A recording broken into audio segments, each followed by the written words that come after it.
I hate it when people lie to me. I even wrote a book, my 7th, titled Don't Lie to Me, out in September. The person who lies assumes you're too stupid to fathom the truth, so they just keep piling it on. In their nomination of Bunker Joe Biden, the DNC described an America that was dark, dreary, and depressing. Everything wrong in America is President Trump's fault. But for Donald Trump, we'd all be happy, prosperous, frolicking along the hillside, picking daisies. They've forgotten that under Donald Trump, we have the greatest economy this nation has ever seen, the greatest employment of African Americans, Hispanics, Asians, and women that this nation has ever seen, more jobs than people to fill them, a GDP brought back from the Obama 1% new normal, 500,000 manufacturing jobs brought back after Obama said it couldn't be done. Under Donald Trump, the economy was soaring. The nation was optimistic because the rising tide indeed was lifting all boats. Michelle Obama proclaimed, "I'm here tonight because I love this country." I was happy to hear this because on March 12, 2008, she said for the first time in her adult life that she was really proud of my country because it feels like hope is finally making a comeback. She was 44 at the time. Former President Obama, in an unusual display of vituperative hostility relatively foreign in presidential politics, said this. Joe and Kamala will restore our standing in the world, a nation that stands with democracy, not dictators. Really, Barack? Aren't you the one who stood with Iran's Ayatollah, sending him love letters to come back to the negotiation table as Iranians chanted death to America? As Christians were being beheaded, saying at a prayer breakfast that Christians should get off their high horses? You're the one who wouldn't stand with the only democracy in the Middle East, Israel, whose State Department actually gave money that was used in an unsuccessful attempt to defeat Prime Minister Netanyahu. You're the one who stood with Iran and sent them $150 million in cash and $1.8 million on pallets as they lied to you, spinning their centrifuges at their hidden Fordo nuclear facility. And by the way, it was Donald Trump who has forged a historic peace deal between Israel and the UAE to be followed by many Arab nations. Stand with dictators? You're the one who allowed China to continue to rob us blind in our trade deals and steal our intellectual property. You're the one too lazy to get rid of NAFTA, and you want to talk about dictators? You couldn't even figure out who was friend or foe. ISIS, a JV team? You didn't know if you should contain, dismantle, or defeat them. None of which you did, all of which Donald Trump did. And you and Bunker Joe are going to restore our standing in the world? Now, how is that going to happen? Does Joe start apologizing to everyone for being American? If America is so damn dark and dreary, why do people risk their lives to come here and fight like hell when we want to send them back to their country? Improve our standing in the world? If that means glad-handing instead of receiving money owed, like NATO dollars for American troops of protection, then keep your standing. We'll stick with Donald Trump and get the money that's owed to us. And if the money isn't forthcoming, we'll take our troops out like he did in Germany. Now, Joe Biden says our president refuses and blames, or refuses to lead and blames others. Now that's rich. I can't remember a time when Biden and Barack didn't blame all of America's economic woes on George Bush. And how about all those shovel-ready jobs, huh, Joe? They produced nothing but shovel-ready crap. Did Hunter get any of those jobs?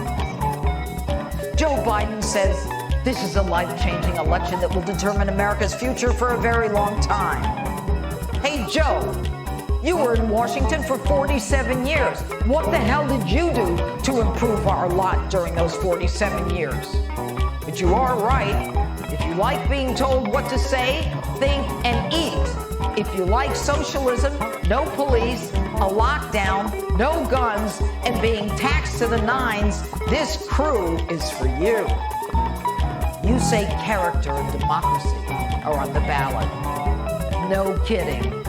This is why, after you and Barack left, we chose an outsider, an anti-establishment candidate, and a populist as a president. Character and decency and democracy? You're the ones who broke the law. You're the ones who, from the highest echelons of government, lied over and over in sworn affidavits, and then lied over and over to a FISA court to get warrants repeatedly to spy on Carter Page so you could spy on a presidential candidate and then a president-elect.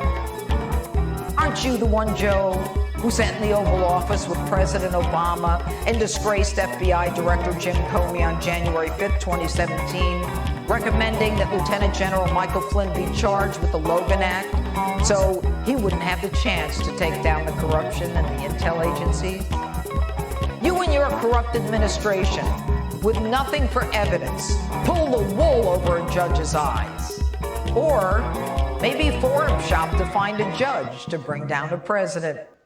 You, Mr. Biden, and your ilk dragged this country through 2 years of hell in this Russia collusion delusion, a division where you sowed the seed of hate that you now claim to reject. And you and top of the Obama administration officials played musical chairs with prosecutors and judges and FBI agents, moving out Jeff Sessions, moving in Rod Rosenstein, moving Bob Mueller to special counsel when President Trump refused to appoint him as FBI director. Oh yeah, Mr. Biden, you and your ilk have created the very division that you protest and condemn. And pray tell, Mr. Biden, no mention of China in your little speech. A little too close to Hunter? A little too close to that $1.5 billion deal from the Chinese? Did you threaten anyone over there like you did in the Ukraine? No mention of the chaos and the anarchy that's going on in Democrat-run cities in the United States.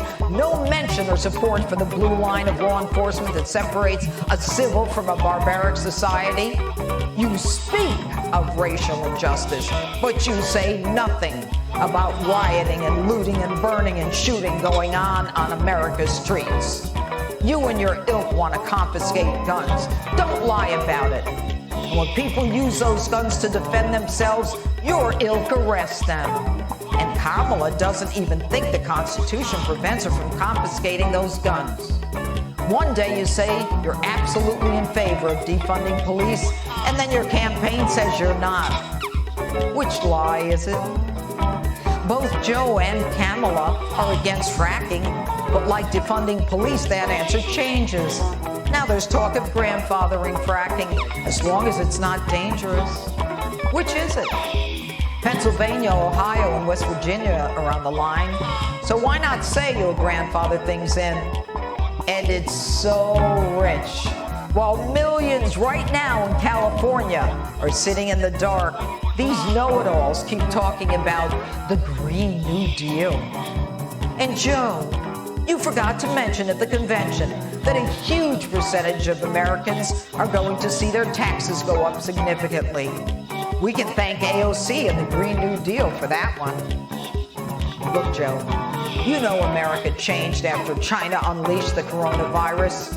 Wasn't it you and pals Nancy Pelosi and Bill de Blasio who said, let's go to Chinatown after President Trump blocked flights from China, and you called him a racist and a xenophobe?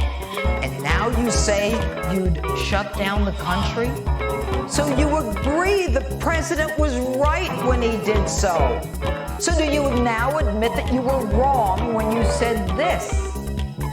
We have right now a crisis with the coronavirus emanating from China. This is no time for Donald Trump's record of hysterical xenophobia. And if you're so experienced about Ebola, Mr. Biden, and pandemics, why didn't you and Barack leave any PPE, masks, and gloves in the event another pandemic were to hit? You're right, Joe. There's too much anger and too much fear. You and your ilk have created it. You have seeded it, cultivated it, and now you're using it as a sword. The American people see through it. Stop trying to ride both sides of every issue. And stop trying to scare people as if you were the only good and decent person in the race. Unlike you, Joe, Donald Trump made his own money, and he hasn't asked the government for it, and he doesn't cut deals while he's in the government for his son and his family. So stop with your sanctimonious, condescending, holier-than-thou nonsense, and above all, stop lying to me. And get out of the bunker.